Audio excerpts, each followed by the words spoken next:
Well, Governor Bill Lee talked Monday about ongoing efforts to get rid of last week's Nathan Bedford Forrest Day. He also said he's open to having a conversation about removing the Capitol's controversial Forrest bust. But I've addressed that before and said that we ought to, at the very least, add context. But Tennessee's Republican Governor Bill Lee went further about the Capitol's second-floor bust of the controversial Confederate general who was a slave trader before the war, a renowned tactician during the conflict, and later an early leader of the Ku Klux Klan. We need to have a broader conversation and around that as well, and bring in those that are actually responsible for deciding that location of that bus. You know, there's a Capitol Commission and the legislature. So now the challenge is to move off of that statement into action. Nashville Democrat Representative Harold Love says that applies to getting rid of Nathan Bedford Forrest Day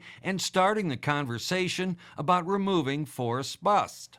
And so you're talking about two different situations, but the same mindset. And again, the goal is to move from conversation to action. The governor first hopes to change the law that says he is required to sign a proclamation for Nathan Bedford Forrest Day. Most Democrats are on board. Some Republicans, like Lieutenant Governor Randy McNally, says he is open to having discussions on changing Nathan Bedford Forrest Day.